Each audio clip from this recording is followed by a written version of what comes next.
Hi friends, आप सभी का स्वागत है हमारे अपने YouTube channel the special field में।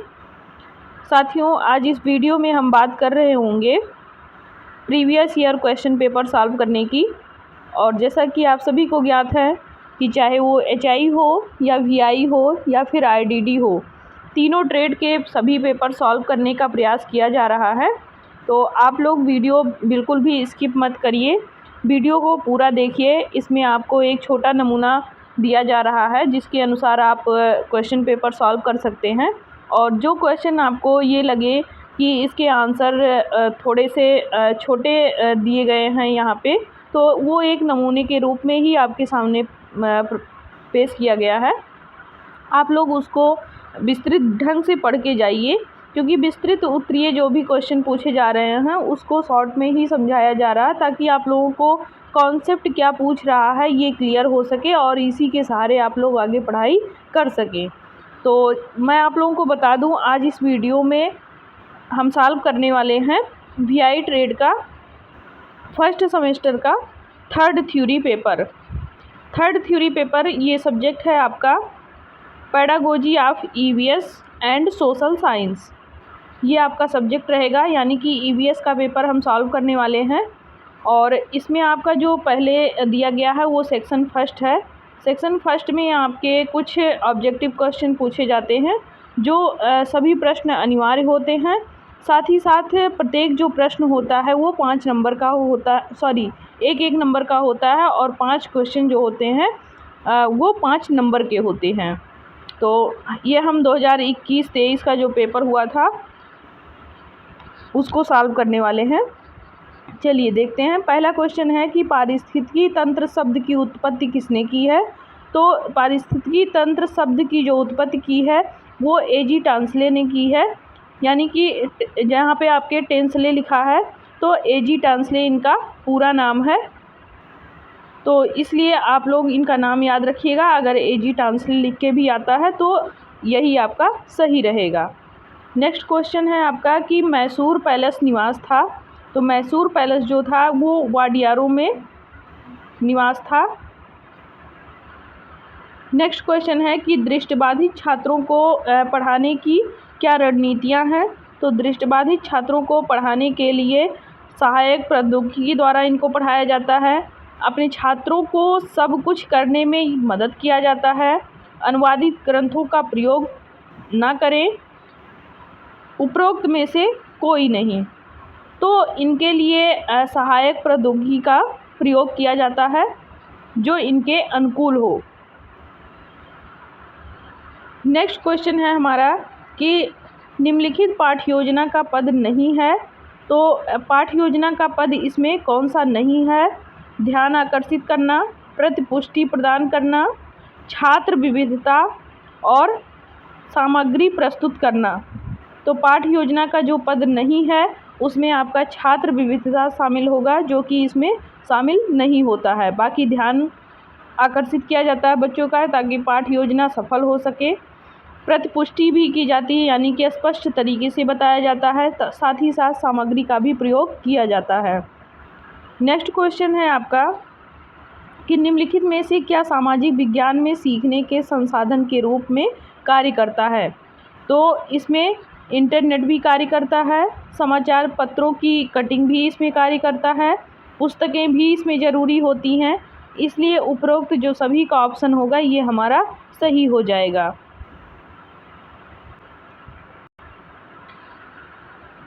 आगे हम बात करेंगे सेक्शन सेकंड की। सेक्शन सेकंड आपका जो है इसमें पूछा गया है कि वृत्तांत क्या है। वृत्तांत के बारे में हमें बताना है। सेक्शन सेकंड का ये पहला क्वेश्चन है। तो वृत्तांत अर्थात वर्णन, किसी घटना का कथन जो कि घटना घट चुकी हो, उसके बारे में पूरी डिटेल में लिखना, जैसे कि घटना का समय, उसका टाइटल, घटना कब हुई, किसके हाथों हुई, किसने आयोजित कराया और उसका परिणाम क्या रहा। तो ये वृत्तांत कहलाता है। यानी कि वृत्तांत का मतलब यह होता है कि उसको विस्तृत रूप में जानना, यानी कि उसको विस्तृत रूप में आप अगर जान रहे हैं तभी उसका वर्णन कर पाएंगे। जैसे कि मान लीजिए घटना का जो भी कथन हो, वो घटना कहाँ पे घट चुकी है और उसकी डिटेल क्या है और कब वो घटना घटी और वो घटना घटने में किसकी भूमिका अहम थी और उसका परिणाम क्या रहा। तो ये सारी चीज़ें जो हमारे समक्ष प्रस्तुत होती हैं, ये सभी क्या कहलाते हैं? वृत्तांत कहलाते हैं। आगे बात करेंगे सेक्शन सेकंड का दूसरा क्वेश्चन, धर्मनिरपेक्षता से आप क्या समझते हैं? तो धर्मनिरपेक्षता शब्द का सर्वप्रथम जो प्रयोग हुआ वो जॉर्ज जेकब हालियाक ने सन 1846 ईस्वी में किया था। किसने किया था? George Jacob Holyoake. और कब किया? सन 1846 ईस्वी में।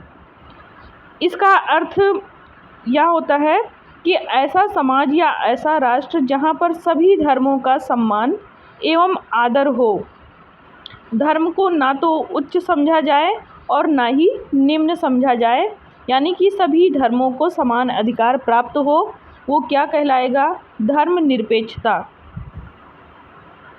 आगे हम बात करेंगे नेक्स्ट क्वेश्चन की, जो कि सेक्शन सेकंड का ही है। क्वेश्चन नंबर 3 है कि ऊर्जा के स्रोत क्या हैं? तो ऊर्जा के जो स्रोत हैं वो दो भागों में बांटे गए हैं।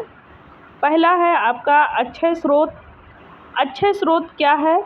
ये वे स्रोत होते हैं जिनका लगातार प्रयोग किए जाने पर वे समाप्त ना हों, वे समाप्त ना हों। जैसे कि सूर्य, जल, वायु, पृथ्वी का ताप, क्या ये कभी खत्म होने वाले हैं? नहीं।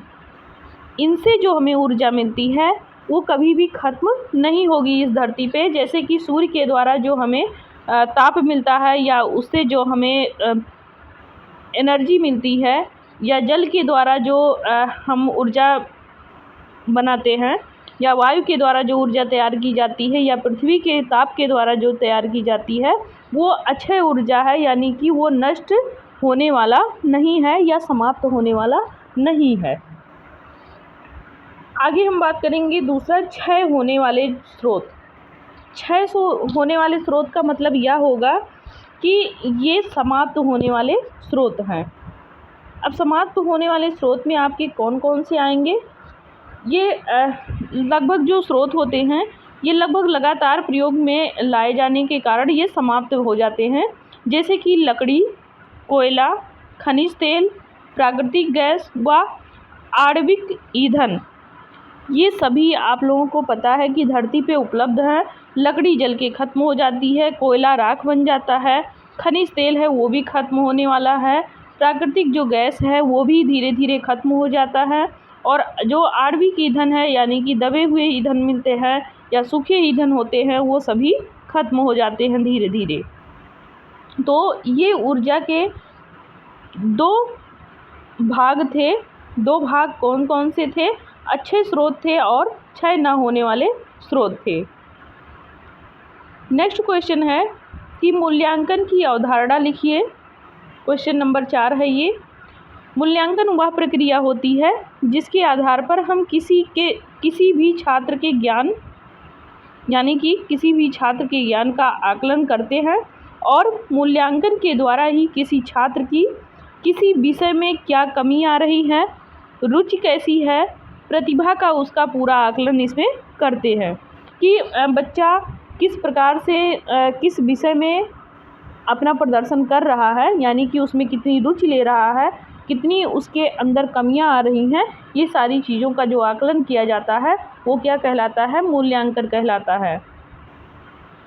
नेक्स्ट क्वेश्चन पर हम बात करेंगे। नेक्स्ट क्वेश्चन है कि पर्यावरण निम्नीकरण की व्याख्या कीजिए।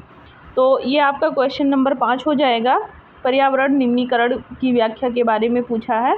तो हमारे आसपास की जो वातावरण है उसमें होने वाले हानिकारक परिवर्तनों को पर्यावरण निम्नीकरण कहते हैं। यानी कि जो हमारे आसपास के पर्यावरण है, अगर उसमें किसी भी प्रकार का कोई ह्रास हो रहा है तो वो ह्रास के कारण पर्यावरण हमारा निम्नीकरण की तरफ बढ़ जाता है। उसी को क्या बोलते हैं? पर्यावरण निम्नीकरण। इसके अनेक कारण हो सकते हैं, जैसे कि इसमें प्रदूषण सबसे मुख्य भूमिका में रहता है। और प्रदूषण आज के समय में कह लीजिए कि विश्वव्यापी हानि बन चुका है पर्यावरण के लिए। तो प्रदूषण और भी बहुत सारी हानिकारक गैसें हैं, और साथ ही साथ जो गंदे नाले होते हैं या फिर पर्यावरण में कूड़ा करकट खुले तौर पर फेंक देना, ये सारी चीज़ें क्या हैं? पर्यावरण को निम्नीकरण के तरफ ले जाती हैं। आगे हम बात करेंगे सेक्शन 3 की। सेक्शन 3 है हमारा कि सामाजिक विज्ञान और सामाजिक अध्ययन में अंतर स्पष्ट करें। तो सेक्शन 3 के अंतर्गत ये हमारा पहला क्वेश्चन हो जाएगा। पहले क्वेश्चन में हमारा सामाजिक विज्ञान और सामाजिक अध्ययन में अंतर करना है। सामाजिक विज्ञान क्या कहता है कि ये वयस्कों के लिए सामाजिक विज्ञान होता है, जबकि सामाजिक अध्ययन जो होता है ये विद्यालय के बालकों के लिए होता है। सामाजिक विज्ञान ऐच्छिक प्रक्रिया होती है और सामाजिक अध्ययन जो होता है ये एक प्रकार से बालकों के लिए अनिवार्य विषय होता है। सामाजिक विज्ञान का जो क्षेत्र होता है वो बहुत ही विस्तृत होता है, बहुत ही ब्रॉड होता है, जबकि सामाजिक अध्ययन का जो क्षेत्र होता है वो बहुत ही संकुचित होता है, यानी कि छोटा होता है। सामाजिक विज्ञान का विषय वस्तु का बौद्धिक स्तर बहुत ही उच्च कोटि का होता है, जबकि आपके सामाजिक अध्ययन का जो बौद्धिक स्तर होता है वो बहुत ही निम्न कोटि का होता है। तो ये आपका सामाजिक विज्ञान और सामाजिक अध्ययन में अंतर है, जिसको आप लोग एक बार चाहे तो स्क्रीनशॉट ले लें। स्क्रीनशॉट के माध्यम से आप दोबारा इसको रिवीजन कर लीजिएगा। आप देख सकते हैं कि सामाजिक विज्ञान बहुत ही ब्रॉड होता है और सामाजिक अध्ययन जो होता है वो संकुचित होता है, यानी कि उसका जो क्षेत्र होता है वो बहुत ही छोटा होता है और छोटे बालकों के लिए होता है। आगे हम बात कर रहे होंगे कि प्रश्न नंबर 2 क्या है कि पर्यावरण विज्ञान अधिगम में दृष्टिहीन तथा अल्प दृष्टिहीन शिक्षार्थियों के समक्ष आने वाली समस्याओं का तथा सीमाओं का वर्णन कीजिए। तो इसका जो आंसर हो जाएगा, इसमें जो दृष्टिहीन है या अल्प दृष्टिहीन है उनके लिए क्या समस्या और क्या सीमाएं हैं। इसमें आपका पहला हेडिंग है कि निम्न बुद्धि लब्धि इनकी होती है। तो ये जो बालक होते हैं ये अपने वातावरण को सही प्रकार से समझ नहीं पाते हैं, यानी कि अपने वातावरण से ये सामंजस्य स्थापित नहीं कर पाते हैं, और किसी भी वस्तु की जो प्रतिमा है इनके मस्तिष्क में अधूरी ही बनती है, यानी कि जिस चीज़ को भी ये छूते हैं उसके बारे में महसूस करते हैं, उसकी जो एक प्रकार से इमेज बनता है मस्तिष्क में, वो इमेज इनका पूरा नहीं होता है, क्योंकि छूकर और अनुभव करके कुछ अधूरा ज्ञान ही मिलता है। जब हम देखते भी हैं, हमारे आँखों का भी प्रयोग होता है, हमारे आँख की इंद्रियां भी उस पर कार्य करती हैं, तो वो कार्य पूर्ण रूप से हमारे मस्तिष्क में बैठ जाता है। इसमें दृश्य अनुभवों की कमी होती है, जो मैंने अभी आपको बताया कि दृश्य अनुभव नहीं कर सकते हैं। अगर दृश्य अनुभव नहीं कर सकते हैं, हम केवल उसे छूकर और महसूस करके जानते हैं, तो हमारा जो ज्ञान होता है वो अधूरा होता है। जो हमारे दृष्टिबाधित बालक या अल्प दृष्टिबाधित बालक होते हैं उनके लिए यही समस्या होती है कि वो किसी भी चीज़ को पूर्ण रूप से जान नहीं पाते हैं। दूसरा आ जाता है इसमें शैक्षिक मंदता। तो इसमें जो नेत्रहीन बच्चे होते हैं वो पुस्तकों और ग्रंथों से ज्ञान अर्जन नहीं कर पाते हैं, क्योंकि जो ज्ञान अर्जन करने की प्रक्रिया होती है वो ब्रेल पद्धति के द्वारा होती है। ब्रेल में जब उभरे हुए अक्षर होंगे तो उससे ये ज्ञान प्राप्त कर पाएंगे, जबकि हमारी जो पाठ्यपुस्तक होती है उसमें छापे हुए अक्षर होते हैं, तो उस छापे हुए अक्षर को हम नहीं पढ़ पाते हैं, या कह लीजिए जो नेत्रहीन या अल्प दृष्टि वाले बालक होते हैं वो नहीं पढ़ पाते हैं। आगे हम बात करेंगे व्यक्तित्व विकृतियाँ की। तो व्यक्तित्व विकृतियाँ किस प्रकार से इन बच्चों में या बालकों में पाया जाता है। तो नेत्रहीन के लिए उसका वातावरण जो होता है वो पूर्ण रूप से उसके लिए नहीं होता है जैसे कि सामान्य बालकों के लिए होता है। क्योंकि सामान्य बालक जो होता है उसका जो वातावरण होता है वो स्वतंत्र होता है, वो हर तरीके से वहाँ पे सामंजस्य स्थापित कर लेता है। उस वातावरण में वो खेलता है, कूदता है, समाज में जाता है, पास पड़ोस में सामंजस्य अच्छे से स्थापित कर लेता है। जबकि जो नेत्रहीन बालक होते हैं वो वहाँ पे अच्छे से सामंजस्य स्थापित नहीं कर पाते हैं। अब हम बात करें अल्पदृष्टि बाधित बालकों के लिए कौन सी समस्याएं आती हैं। तो अल्पदृष्टि बाधित बालकों के लिए जो सामान्य पुस्तकें हैं वो किस प्रकार से समस्या उत्पन्न कर सकती हैं। तो जो सामान्य पुस्तकें होती हैं वो अल्पदृष्टि बालकों के लिए सुटेबल नहीं होती हैं। क्यों नहीं होती हैं? क्योंकि जो सामान्य पुस्तक होती है उसको ये पढ़ने में असमर्थ होते हैं, क्योंकि उन्हें बहुत हल्का दिखाई देता है। वो पुस्तक को एकदम आँख के करीब में ले जाकर देखते हैं तो इससे उनकी जो बची हुई दृष्टि होती है उसका भी डेवलप नहीं हो पाता है। और धीरे धीरे करके ये कह लीजिए कि उनकी जो दृष्टि होती है वो डेवलप होने के बजाय, या कह लीजिए जो उस दृष्टि से वो आगे और पढ़ सकते हैं या कुछ उसका उपयोग कर सकते हैं तो वो उपयोग ये नहीं कर पाते हैं और धीरे धीरे वह भी क्षीण हो जाती है। नेक्स्ट समस्या क्या आती है कि पाठ्यक्रम जो होता है ये सामान्यतः विद्यालयों में जो पाठ्यक्रम होता है वो सामान्य बालकों या व्यक्तियों के लिए होता है, जो कि अल्पदृष्टि बाधित जो बच्चे होते हैं वो इसको समझने में उन्हें कठिनाई होती है, या कह लीजिए समझने का प्रयास भी वो इसमें अपनी रुचि नहीं दिखाते हैं कि वो समझने का प्रयास इसमें कर लें। आगे हम बात करेंगे सीमाएं क्या हैं कि पर्यावरण संरक्षण के नाम पर पर्यावरण की जो सुरक्षा है और इसके जो दूसरे पहलुओं के बीच में समन्वय स्थापित करने पर जोर देते हैं। सतत विकास का जो सिद्धांत है वह भी इस पर्यावरण में इसके प्राकृतिक संसाधनों को दोहन की मांग करता है। इसीलिए विकास और पर्यावरण संरक्षण के बीच में संतुलन का जो मुद्दा होता है वो नीतिगत रूप से ज़रूरी हो जाता है। तो ये क्या है, सीमाएं हैं। इसको एक बार आप लोग ज़रूर पढ़ लीजिएगा और इसके बारे में थोड़ा और विस्तृत पढ़ लीजिएगा। आगे हम बात करेंगे क्वेश्चन नंबर 3 की कि सामाजिक विज्ञान प्रयोगशाला की जो आवश्यकता है वो किस प्रकार से आवश्यकता होती है और इसका महत्व क्या है। तो सामाजिक विज्ञान प्रयोगशाला क्या है?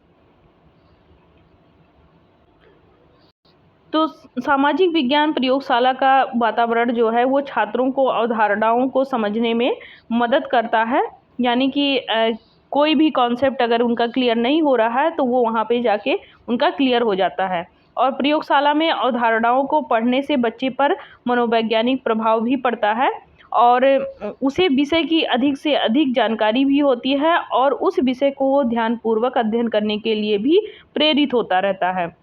और साथ ही साथ रेखा चित्र, मानचित्र, ग्लोब, खनिज, ज्वालामुखी विस्फोट, नदी के जो मार्ग हैं या मुगल साम्राज्य है, हड़प्पा सभ्यता, इन सब के गहन अध्ययन के लिए प्रयोगशाला आवश्यक होता है। क्योंकि ये आप लोग जानते हैं कि जो रेखा चित्र है, मानचित्र है, ग्लोब है, खनिज है, ज्वालामुखी के बारे में पढ़ना हो या नदियों के मार्ग के बारे में पढ़ना हो, वो बहुत ही टिपिकल हो जाता है थोड़ा सा। तो अगर उसको प्रयोगशाला में ले जाकर बच्चों को सिखाएं तो बच्चे बहुत ही अच्छे से और बेहतर ढंग से उसको सीख पाते हैं और कहीं ना कहीं सीखने में अपनी रुचि भी दिखाते हैं। अब आगे हम बात करेंगे नेक्स्ट क्वेश्चन की। क्वेश्चन नंबर 4 है कि दिन और रात की जो घटना है तथा ऋतु परिवर्तन जो होता है उसका क्या कारण है। तो दिन और रात की जो घटना है इसके जो कारण है इसके बारे में हम जानेंगे। पृथ्वी के घूर्णन करने पर पृथ्वी का जो भाग होता है वो सूर्य के सामने होता है, वहाँ दिन होता है। जब वो पृथ्वी के सामने का भाग होता है तो वहाँ पर क्या होता है, दिन होता है। और जो भाग सूर्य के विपरीत दिशा में होता है वहाँ पर अंधेरा होता है और अंधेरा होने के कारण वहाँ पे रात होती है। यानी कि ऋतु जो दिन और रात जो होते हैं उसमें जब सूर्य के सामने पृथ्वी पड़ता है या पृथ्वी के सामने सूर्य पड़ता है तब वहाँ दिन होगा, और जो उसका पिछला भाग है पृथ्वी का वहाँ पे रात होगा। और जब वही घूम के पिछले वाले भाग पे पहुँचेगा तो जो पहले जहाँ पे रात या दिन था वो बदल जाएगा। आगे हम बात करेंगे ऋतु परिवर्तन की। तो ऋतु परिवर्तन कैसे होता है? पृथ्वी की जो परिक्रमण गति होती है और पृथ्वी का अपने अक्ष पर झुका होने के कारण जो ऋतु होता है वो परिवर्तन होता है। नेक्स्ट क्वेश्चन है हमारा कि पर्यावरण विज्ञान एवं सामाजिक विज्ञान के अच्छे शिक्षक के गुणों का वर्णन कीजिए। तो पर्यावरण विज्ञान के अच्छे शिक्षक के गुण क्या क्या हैं इसके बारे में जानेंगे। पर्यावरण के सकारात्मक एवं नकारात्मक पक्षों को गहराई से अध्ययन करने की एक दृष्टि से शिक्षक विशेष भूमिका निभाता है। छात्रों को पर्यावरण के बारे में नवीन जानकारियों से अवगत कराकर पर्यावरण सुधार के प्रति क्रांति ला सकता है। यानी कि पर्यावरण विज्ञान के जो शिक्षक हैं उनके अंदर क्या क्या गुण होने चाहिए ताकि वो बच्चों को आगे बढ़ा सकें। उनमें ये गुण होने चाहिए कि वो हमेशा सकारात्मक दृष्टि रखता हो और साथ ही साथ उसके पास अच्छे से अच्छी जानकारी हो, यानी कि नवीन जानकारियां भी हों जो प्रेजेंट टाइम में अपडेट रहे। वो शिक्षक क्या कर सकता है कि बच्चों को उस विषय के प्रति या फिर कह लीजिए उसमें रुचि लाने या फिर उनको पढ़ने के लिए हर मायने में उन बच्चों को आगे बढ़ाने के लिए पूरा मदद वो कर सकता है, यानी कि सीखने के स्थान पर बच्चों को एक क्रांति के रूप में ला सकता है। अब हम बात करेंगे कि सामाजिक विज्ञान के अच्छे शिक्षक के गुण क्या हैं। तो अच्छे शिक्षक के गुण ये होते हैं कि बालक में चरित्र का जो निर्माण होता है या किसका दायित्व होता है, ये शिक्षक का दायित्व होता है कि बालक में चरित्र का निर्माण करे तथा दृष्टिकोण का भी निर्माण करे, और शिक्षक इसमें अपनी महत्वपूर्ण भूमिका भी निभाता है। सामाजिक विज्ञान के जो शिक्षक हैं उनका तो व्यापक दृष्टिकोण के विकास के रूप में बहुत ही बड़ा उत्तरदायित्व होता है, क्योंकि जब विकास हो रहा होता है बालक का तो उसमें शिक्षक ही ऐसा होता है जो उसको आगे बढ़ने के लिए प्रेरित भी करता है और उसको सकारात्मक ढंग से आगे भी ले जाता है। अब हम बात करेंगे सेक्शन 4 की। सेक्शन 4 है हमारा, ये जो सेक्शन 4 होता है इसमें 2 क्वेश्चन सॉल्व करने होते हैं आपके, और कभी कभी एक ही क्वेश्चन सॉल्व करना होता है।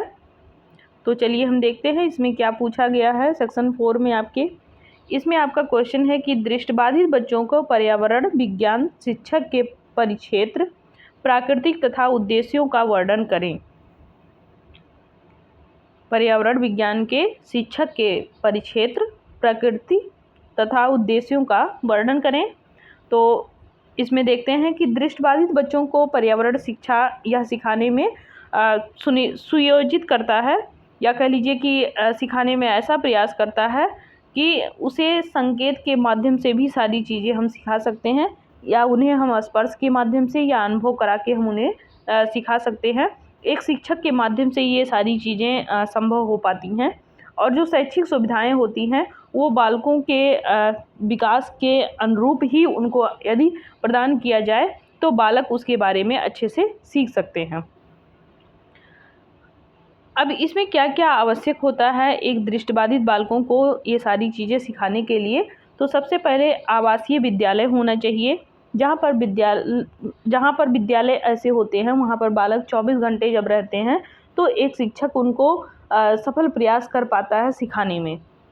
विशेष आवासीय विद्यालयों में नेत्रहीन बालक अपने प्रतिदिन की दिनचर्या के कार्यों को करने का प्रशिक्षण सीख पाते हैं। यदि वो घर आते जाते रहते हैं तो फिर उनमें थोड़ी सी समस्याएं आती हैं सिखाने के लिए, तो इसलिए जो आवासीय विद्यालय हैं वो सुटेबल होते हैं इनको सारी चीज़ें सीखने में। नेक्स्ट है कि विशेष उपकरण। नेत्रहीन बालकों के लिए विशेष उपकरण जैसे कि ब्रेल, आप लोगों को मालूम ही है कि दृष्टिहीन बालक यदि है तो उसके लिए ब्रेल और जो ब्रेल में लिखी पाठ्यपुस्तकें होती हैं या श्रवण कैसेट्स होते हैं, उसके माध्यम से इन बच्चों को सिखाया जाता है। यानी कि जब जो चीज़ें ब्रेल में लिखी होंगी वही चीज़ें ये बच्चे छू कर या स्पर्श करके उसके बारे में जान सकते हैं। आगे बात करेंगे हम कि विशिष्ट पाठ्य सहगामी क्रियाएं कौन कौन सी हैं। तो इसमें नेत्रहीन बालकों के लिए विद्यालय में अनेक सामाजिक क्रियाएं कराई जाती हैं, जैसे कि नृत्य करना, संगीत सिखाना, साहित्यिक क्लब, कला क्लब इत्यादि सारी चीज़ें वहाँ पे आयोजित की जाती हैं, जिससे ये बच्चे सभी चीज़ें सीख सकें। अगला है कि प्रकृति का क्या प्रभाव होता है। पर्यावरण के भौतिकीय, रासायनिक और जैविक अवयवों के बीच में पारस्परिक क्रियाओं के द्वारा या फिर कह लीजिए पारस्परिक जो संबंध होते हैं, यदि उनमें अवरोध होता है या फिर पर्यावरणीय कोई समस्या उत्पन्न होती है, जैसे कि जल है, वायु की है, मिट्टी में और भी विकृतियाँ आ सकती हैं, इनके माध्यम से भी जो दृष्टिहीन बालक होते हैं उनको सीखने में समस्या आती है। इसके उद्देश्य क्या क्या हैं? उद्देश्य पे हम बात करें तो उत्तम नागरिकता का विकास करना पहला उद्देश्य होता है। उत्तम नागरिकता का जो निर्माण होता है ये सामाजिक अध्ययन के माध्यम से ही संभव हो पाता है, क्योंकि दृष्टिहीन जो बालक होते हैं उनमें उत्तम नागरिकता का विकास करना थोड़ा सा कठिन कार्य हो जाता है। तो वो कार्य कैसे संभव करते हैं? सामाजिक अध्ययन के माध्यम से संभव करते हैं। और जो पर्यावरण शिक्षा दी जाती है बच्चों को, वो इसमें प्रमुख माना जाता है, यानी कि प्रमुख लक्ष्य माना जाता है इन बच्चों को सिखाने के में। आगे हम बात करेंगे, दूसरा हमारा टॉपिक हो जाएगा सामाजिक समस्याओं का ज्ञान तथा समाधान कैसे इन बच्चों को सिखाएं। तो पर्यावरण शिक्षा का जो उद्देश्य होता है ये छात्रों को समस्याओं का ज्ञान कराना तथा उन समस्याओं का समाधान कराने के लिए इनको सक्षम बनाता है। नेक्स्ट क्वेश्चन की हम बात करेंगे। प्रश्न नंबर दूसरा है हमारा कि पर्यावरण विज्ञान तथा सामाजिक विज्ञान में सामुदायिक संसाधनों और समसामयिक मामलों का क्या महत्व है। तो विश्व पर्यावरण दिवस पर हर साल आप लोग जानते हैं जो कि 5 जून को मनाया जाता है। ये विश्व स्तर पर मनाया जाता है ताकि सभी को ये ध्यान रहे कि पर्यावरण की जो सुरक्षा है वो इनका भी उसमें कहीं ना कहीं एक दायित्व होता है कि वह पर्यावरण सुरक्षा बनी रहे। जैसे कि अभी आप लोग जान रहे हैं कि गर्मी इतना तेज़ है कि 49 डिग्री तक पारा पहुंच रहा है। इसमें जितने भी नागरिक हैं उन सब की गलती है, क्योंकि कोई भी नागरिक अगर पेड़ नहीं लगा रहा है, अपना जीवन ऐसे ही वो बिता दे रहा है, एक भी पेड़ नहीं लगा रहा है, तो इस धरती पर बताइए पेड़ों की कमी हो जाएगी। तो ये दायित्व बनता है कि इस धरती पर जितने भी नागरिक हैं वो ज़रूर पेड़ लगाएं, ताकि जिस प्रकार से अभी ये प्रचंड गर्मी हम लोग झेल रहे हैं उस गर्मी का आने वाले समय में सामना न करना पड़े। इसीलिए हर साल जो है 5 जून को विश्व पर्यावरण दिवस विश्व स्तर पर मनाया जाता है, ताकि सबको अपना ये दायित्व याद रहे। और जो स्वस्थ रहने का एक कह लीजिए प्रमुख मुद्दा होता है, ये इसी के माध्यम से ही सुटेबल हो पाता है। यदि पर्यावरण में हमारे पेड़ों की जो संख्या है वो बहुत ज़्यादा रहती है, तो उससे हमें ऑक्सीजन भरपूर मात्रा में मिलता है, इससे हम स्वस्थ रहते हैं। साथ ही साथ बारिश भी जल्दी आती है और इसके साथ साथ गर्मी भी कम पड़ती है।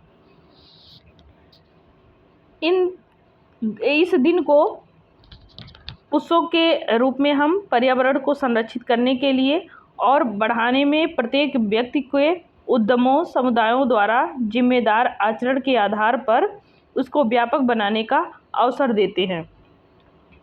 पिछले 7 वर्षों में स्वच्छता के लिए यह सरकार जो है इसकी नीति दुनिया का सबसे बड़ा व्यवहार परिवर्तन कार्यक्रम बनाना था। यह संयुक्त राष्ट्र सतत विकास लक्ष्यों के सिद्धांतों को चैंपियन करता है और 2021 में विश्व स्तर पर अरबपतियों की सबसे अधिक आबादी के मामले में भारत जो है वो तीसरे स्थान पर रहा है। अगर हम समुदाय संसाधन की बात करें तो जिन संसाधनों का स्वामित्व समुदाय या समाज के पास होता है उन्हें समुदाय संसाधन कहते हैं, जैसे कि चारागाह, तालाब, पार्क, शमशान, कब्रिस्तान। ये जो सभी स्थल होते हैं, ये सभी स्थल किसके अंतर्गत आते हैं? समुदाय संसाधन के। समुदाय बालक की शिक्षा का एक महत्वपूर्ण, सक्रिय तथा अनौपचारिक साधन होता है। जिस प्रकार बालक की शिक्षा पर परिवार का तथा स्कूल का गहरा जो प्रभाव पड़ता है, उसी प्रकार से समुदाय का भी बालक के व्यवहार में इस प्रकार परिवर्तन करता है कि वह उस समूह के कार्यों में सक्रिय रूप से भाग ले और योग्य बनकर अपने आप की एक पहचान बना सके। प्रत्येक जो बालक होता है वैसा ही बन जाता है जैसा समुदाय के लोग उसे बनाना चाहते हैं।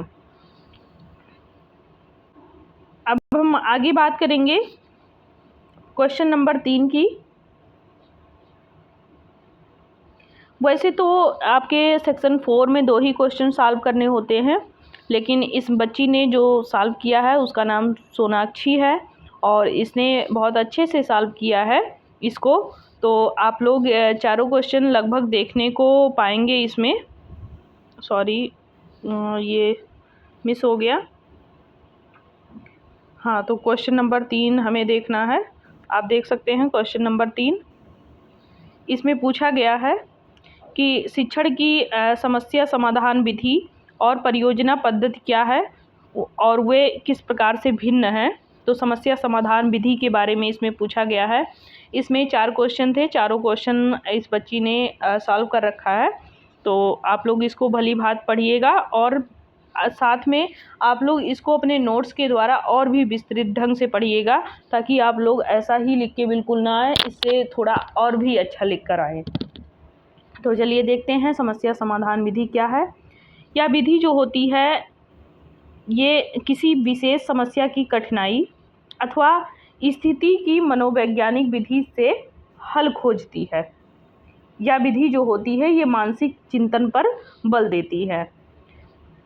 अब हम बात करें किसी के मत के अनुसार, तो अकॉर्डिंग टू सीबी गुड के बारे में यहाँ पे विचार है, इनके विचार हैं कुछ। इनके विचार ये हैं कि समस्या समाधान जो विधि है ये निर्देश की वह विधि होती है जिसके द्वारा सीखने की जो प्रक्रिया है उसको ये चुनौतीपूर्ण स्थितियों की सृजनता द्वारा प्रोत्साहित किया जाता है, जिसका समाधान करना आवश्यक होता है। समस्या समाधान विधि के जो शिक्षण हैं ये किस प्रकार से हैं? इसमें सबसे पहले समस्या का चयन किया जाता है। यदि समस्या का चयन नहीं किया जाएगा तो उसका निवारण कैसे किया जाएगा। फिर ये पता लगाया जाता है कि समस्या का कारण क्या है। फिर समस्या को पूर्ण कैसे करना है इसके बारे में सोचा जाता है या चिंतन किया जाता है। फिर समस्या का हल निकाला जाता है और बाद में फिर समस्या का जो प्रयोग होता है उसको प्रयोग करके समस्या का समाधान किया जाता है।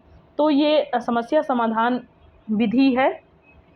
इसमें किस प्रकार से समस्या को हल किया जाए इसके पहलू दिए गए हैं। अब इसके गुण क्या हैं? गुण इसके ये हैं कि विद्यार्थियों में तार्किक शब्दों का ये विकास करता है, छात्रों का अपने भौतिक जीवन की समस्याओं को हल करने के योग्य बनाता है, विवेचनात्मक चिंतन के गुण विकसित करता है और यह व्यक्ति के व्यक्तित्व विकास में भी अपना योगदान करता है। और समस्या समाधान शिक्षक और छात्र मिलकर इसको करते हैं, यानी कि इसमें दोनों की भूमिका परस्पर अपना एक महत्वपूर्ण स्थान रखती है। अब हम बात करें दोष की, तो दोष क्या हैं? इस विधि में प्रत्येक जो विषय है उन सभी विषयों को नहीं पढ़ाया जा सकता है। हमेशा इसमें ये समझें कि संतोषजनक ही परिणाम आएगा, तो ऐसा नहीं है। इसके साथ साथ बड़ी कक्षा में इसको अधिक उपयुक्त माना जाता है। छोटी कक्षाओं के लिए ये उतना उपयुक्त नहीं होता है।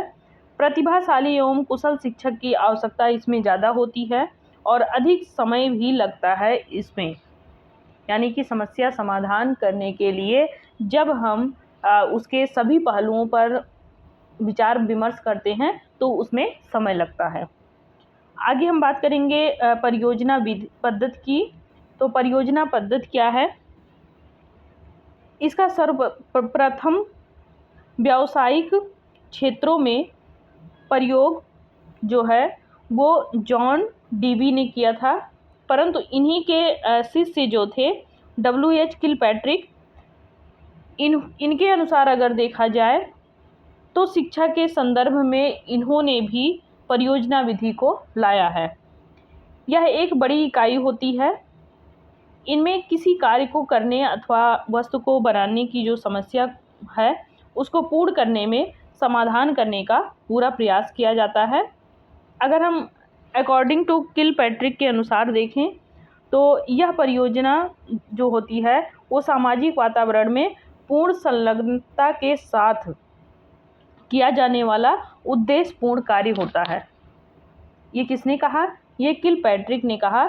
यानी कि परियोजना जो होती है वो सामाजिक वातावरण में पूर्ण संलग्नता, यानी कि अपना संपूर्ण ध्यान उस पर केंद्रित करते हुए जो भी समस्या होती है उसको पूर्ण करने का पूरा वहाँ पे अपना जोर लगा दिया जाता है, यानी कि उद्देश्य बन जाता है कि इस कार्य को पूरा करना ही है। शिक्षण के पथ कौन कौन से हैं? शिक्षण के पथ में आपका परिस्थिति उत्पन्न करना होता है, योजना का चयन करना होता है, योजना को पूर्ण करना होता है, योजना का मूल्यांकन करना, योजना को लिखना या फिर रिकॉर्ड करना, ये सारी चीज़ें इसमें शामिल होती हैं। अब हम परियोजना विधि के प्रकार देखते हैं। तो परियोजना जो विधि के प्रकार कौन कौन से हैं? इसमें व्यक्तिगत परियोजना है, दूसरा इसमें सामूहिक परियोजना है। परियोजना विधि के दो प्रकार हैं, एक बार आप फिर से देख लें, एक व्यक्तिगत परियोजना, एक सामूहिक परियोजना। अकॉर्डिंग टू किलपैट्रिक के अनुसार अगर हम देखें तो रचनात्मक परियोजना होती है, स्वादानात्मक परियोजना होती है इसमें, फिर अभ्यासात्मक योजनाएं होती हैं और समस्यात्मक योजनाएं होती हैं इसमें। अब इसके गुण की बात करें तो इसमें विद्यार्थी संपूर्ण ज्ञान का इसमें प्रयोग कर लेता है। यह पद्धति सीखने के सिद्धांतों पर आधारित होती है और विद्यार्थी का प्रयत्नशीलता के रचनात्मक सक्रियता का भी इसमें विकास होता है। इसके साथ साथ यह पद्धति जो होती है ये क्रियाशीलता पर भी आधारित होता है। इसके साथ साथ कुछ दोष भी हैं, क्योंकि जितनी भी परियोजनाएं हैं उन परियोजनाओं में गुण के साथ साथ दोष छिपा हुआ है। तो दोष भी हम देखते हैं। इसका दोष यह है कि यह विधि जो होती है ये छोटी कक्षाओं के लिए उपयुक्त नहीं होती है और अधिक समय भी लगता है इसमें। सभी बालकों के लिए ये समान नहीं होती है और अत्यधिक उपकरणों तथा संसाधनों की भी इसमें आवश्यकता पड़ती है। तो ये इसके दोष हैं। अब हम आगे बात करेंगे प्रश्न नंबर 4 की। प्रश्न नंबर 4 है हमारा कि मूल्यांकन की विभिन्न तकनीकों का संक्षिप्त में विवरण दें। तो मूल्यांकन की जो तकनीक है इसके निम्नलिखित तकनीक हैं, जैसे कि अवलोकन तकनीक, स्व आख्या तकनीक, परीक्षण तकनीक, समाजातीय तकनीक, अगला है प्रक्षेपी तकनीक। इसमें अवलोकन तकनीक क्या होता है इसके बारे में जानेंगे। अवलोकन तकनीक, यह तकनीक किसी व्यक्ति, वस्तु, घटना अथवा प्रक्रिया को देखकर या फिर उसकी अवलोकन या अवलोकित करके उसके व्यवहार के मापन की विधि मानी जाती है। यह जो विधि है ये किसी व्यक्ति, वस्तु, घटना अथवा प्रक्रिया को देखकर या फिर उसको अवलोकित करके उसके व्यवहार के मापन की विधि होती है। इसमें चेकलिस्ट, अवलोकन चार्ट और अवलोकन सूची का भी प्रयोग होता है। आगे बात करेंगे स्व आख्या तकनीक। स्व आख्या तकनीक क्या होता है कि जब विषयी अपने स्वयं के व्यवहार के विषय में जानकारी देता है तब यह स्व आख्या तकनीक कहलाता है। जैसे कि आप अपने बारे में स्वयं से जो भी आपके गुण अवगुण हों उन सब के बारे में बताएं।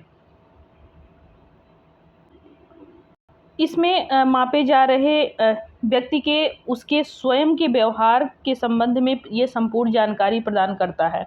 यानी कि आप अपने बारे में स्वयं से जो भी चीज़ें बताएंगे, आपके अंदर क्या क्या अच्छाइयाँ हैं, क्या क्या बुराइयाँ हैं, वो सभी आप लोग बताएं कि ये सब आपके अंदर जो व्यवहार हैं, ये व्यवहार जो होंगे वो चाहे गुण के रूप में होंगे चाहे दोष के रूप में होंगे, वो सब स्व आख्या मतलब व्यवहार होंगे आपके।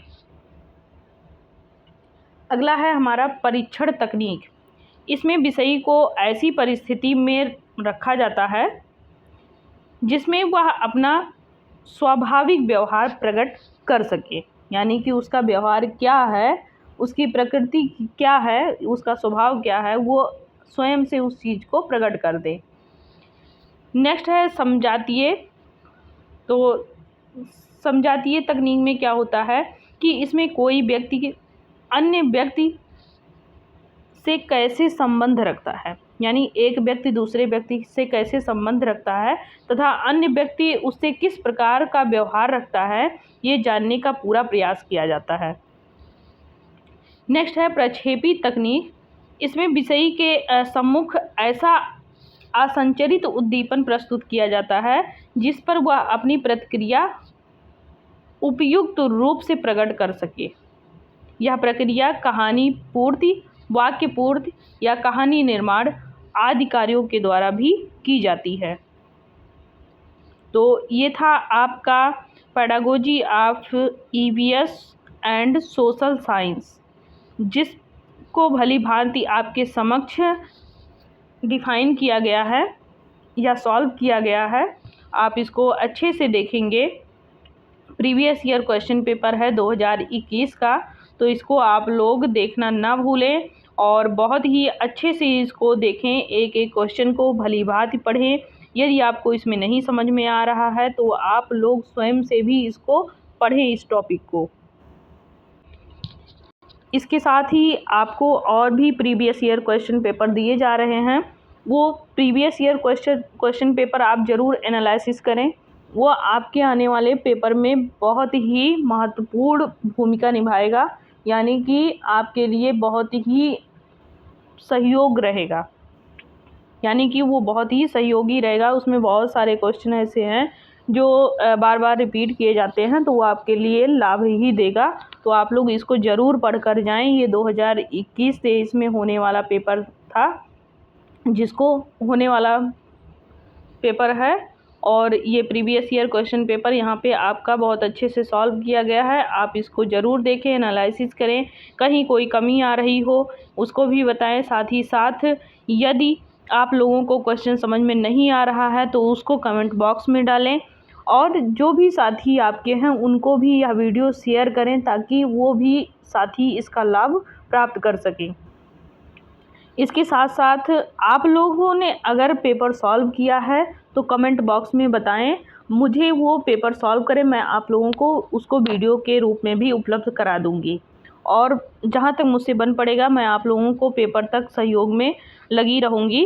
तो तब तक के लिए हम विदा लेते हैं और मिलेंगे किसी अन्य वीडियो में, और अन्य वीडियो में भी हम कोई previous year question paper solve करते ही मिलेंगे। और ये जो वीडियो हैं जो प्रीवियस ईयर क्वेश्चन पेपर के पढ़ रहे हैं, इसमें ऐसा नहीं है केवल वीआई बच्चों के लिए या एचआई बच्चों के लिए ही पढ़ रहे हों, आईडीडी के बच्चों के लिए भी सभी क्वेश्चन पेपर सॉल्व किए गए हैं, और जो भी बचा है वो भी सॉल्व कर दिया जाएगा। तो आप किसी भी ट्रेड से हों, आप इस चैनल पर विजिट कर सकते हैं। आपके लिए यहाँ पर आपके हेल्पफुल वीडियो मिल जाएगी, आपके लिए हेल्पफुल वीडियो रहेगी। जो भी वीडियो आप वॉच करेंगे, चाहे आप एचआई से हों, चाहे वीआई से हों, आईडीडी से हों, आप लोग वॉच ज़रूर करिए। तब तक के लिए बाय बाय।